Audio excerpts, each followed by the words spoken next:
낙심의 훈련. 우리는 이 사람이 이스라엘을 속량할 자라고 바랐노라. 이뿐 아니라 이 일이 된 지가 사흘째요. 누가복음 24장 21절. 제자들이 언급한 모든 사건은 사실이었지만 그 사건으로부터 그들이 추론한 내용들은 틀렸습니다. 영적으로 낙심에 빠지지 않도록 주의해야 합니다. 만일 마음이 우울하거나 무거워지면 내게 문제가 있는 것이지 하나님을 책망하거나 다른 사람을 책망할 일이 아닙니다. 낙심은 둘 중 하나에서 발생하게 됩니다. 죄의 정욕을 만족시켰을 때 혹은 만족시키지 못했을 때 옵니다. 정욕이란 내가 원하는 것을 당장 취하려는 성향입니다. 영적인 정욕은 기도에 응답하시는 하나님을 구하기보다 당장 기도 응답만을 요구하는 것입니다. 하나님께 무언가를 행하시기를 기대했습니까? 응답을 기다린 지 오늘이 벌써 3일째입니다. 그럼에도 하나님께서는 아무것도 행하지 않으셨습니다.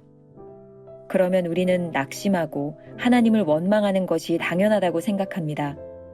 하나님께서 내 기도에 응답하셔야 한다는 고집은 정도에서 벗어난 것입니다. 기도의 의미는 기도의 응답이 아니라 하나님을 붙드는 것입니다. 낙심의 상태에서는 몸이 평안할 수 없습니다. 낙심은 영적으로 병든 증거입니다. 낙심의 책임은 언제나 내게 있습니다. 우리는 하늘로부터 내려오는 환상을 기다립니다. 하나님의 능력의 증거인 것처럼 지진과 천둥을 기다립니다. 우리가 실망과 우울함에 빠지는 이유는 바로 이러한 것들을 구하기 때문입니다. 우리는 주변의 평범한 일들과 사람들 가운데 하나님이 계시다는 사실을 꿈에도 생각하지 못합니다.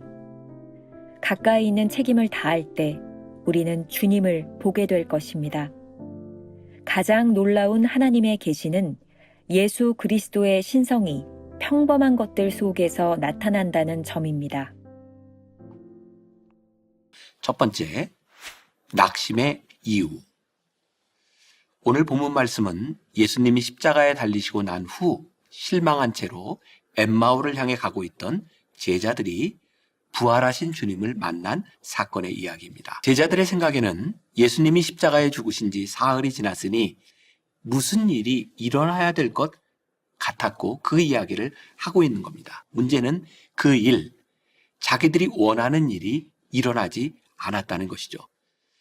십자가 사건과 그 결과를 추론하는 제자들의 생각은 주님의 생각과 달랐던 것 같습니다.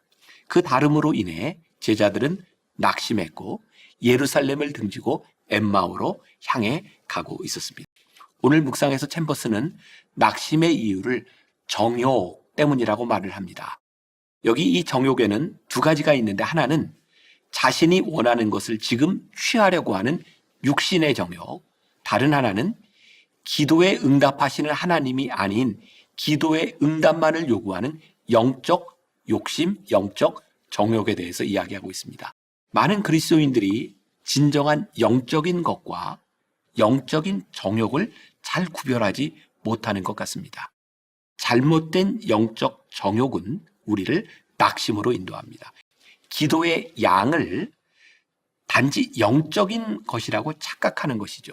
기도의 내용을 무시하며 하나님께 뭔가를 요구하는 것입니다. 우리가 때때로 작정 기도를 하는 것, 금식 기도를 하는 것, 하나님의 뜻과 전혀 무관하게 우리의 목표를 세워놓고 하나님을 압박하는 것 등이 그런 것이죠. 우리의 이런 간절한 기도에도 불구하고 하나님께서 아무것도 행하시지 않는다면 우리가 얼마나 낙심되겠습니까? 챔버스는 이렇게 말을 합니다. 하나님께서 내 기도에 응답하셔야 한다는 고집은 정도에서 벗어난 것입니다. 기도의 의미는 기도의 응답이 아니라 하나님을 붙드는 것입니다. 그런데 이 낙심의 책임이 누구에게 있을까요? 낙심은 전적으로 나에게 책임이 있습니다. 낙심은 내가 원하는 대로, 우리가 원하는 대로 이루어지지 않는 것입니다. 우리 하나님은 우리가 볼 수 없는 방식으로, 우리가 알 수 없는 방식으로 일하시는 분이기 때문입니다. 문제는 우리의 판단으로 하나님을 생각하는 것입니다. 모소라고 하는 대나무가 있습니다. 대나무를 심은 지 4년이 지날 때까지 자라지 않는답니다. 그리고 5년째가 되면 하루에 30cm씩 6주 만에 폭풍처럼 성장해 15m에 이른다고 합니다. 4년 동안 이 대나무는 밑으로 뿌리를 내리며 자라고 있습니다. 단지 그 자라는 것이 우리의 눈에 드러나지 않기 때문에 우리는 자라지 않는다, 이렇게 표현하는 거죠. 하나님은 어떤 분이실까요? 이사야 55장 8절과 9절 말씀. 이는 내 생각이 너희의 생각과 다르며 내 길은 너희의 길과 다름이니라. 여호와의 말씀이니라. 이는 하늘이 땅보다 높음 같이 내 길은 너희의 길보다 높으며 내 생각은 너희의 생각보다 높음이니라. 기도의 응답이 없을 때 낙심하지 말고 우리가 기도하는 그분께 집중하고 그분을 붙들어야 합니다. 두 번째 주제, 우리가 보아야 할 것. 기독교 역사 가운데 많은 이단들이 등장합니다. 이단에 빠지는 사람들 중에는 특히 영적 우월감에 빠져 잘못되는 사람들이 참 많습니다. 자신의 지식을 맹신하는 사람들, 지적 교만으로 인해 잘못된 이단으로 빠지는 경우들이 참 많습니다.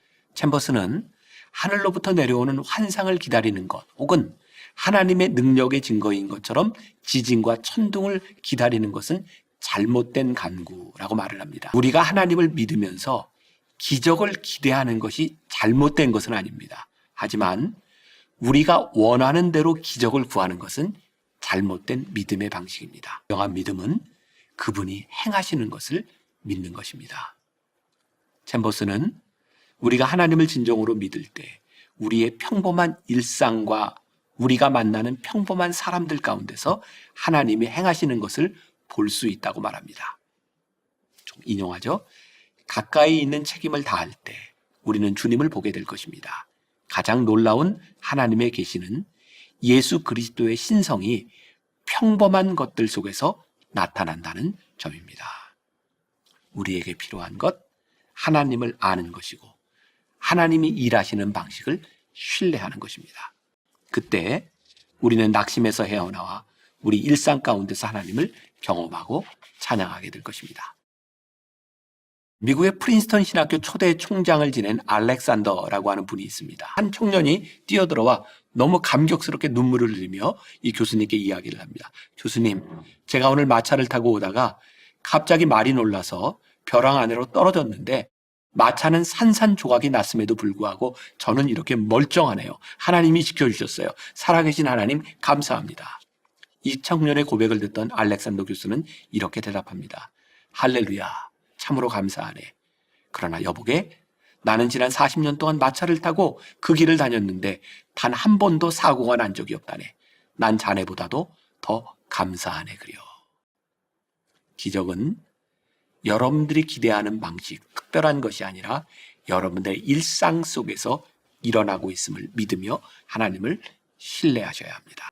하나님이 우리 일상 속에 가까이 계시니 그분이 행하시는 일을 보고 느껴야 합니다. 보이지 않고 우리가 모르는 것으로 인해 낙심하지 말아야 합니다. 오늘도 이런 질문을 가지고 하루를 지나보면 어떨까요? 평범한 일상과 늘 만나는 사람 가운데서 하나님의 일하심을 느끼고 계시나요? 기도하겠습니다. 때때로 우리들에게 찾아오는 낙심이 있습니다. 가만히 생각해 보니 그 낙심은 하나님께서 우리들에게 주시는 것이 아니라 우리의 마음대로 되지 않았던 것으로 인하여 우리의 마음이 아프고 실패했다는 생각이었던 것 같습니다. 가만히 낙심의 이유를 생각해 보니 우리가 원하는 것이 이루어지지 않은 것에 대한 불평이었던 것 같습니다. 하나님, 오늘 간절히 기도하옵나니 우리가 기도하는 하나님을 바라보게 하시고 하나님을 붙들게 하시고 하나님을 바라보는 믿음으로 우리들이 흔들리지 않게 하여 주시사 낙심이 아닌 기대가 일어나게 하여 주옵소서. 하나님이 행하신 일을 기다리며 소망 가운데 살아가게 하여 주옵소서. 예수님의 이름으로 기도했습니다. 아멘.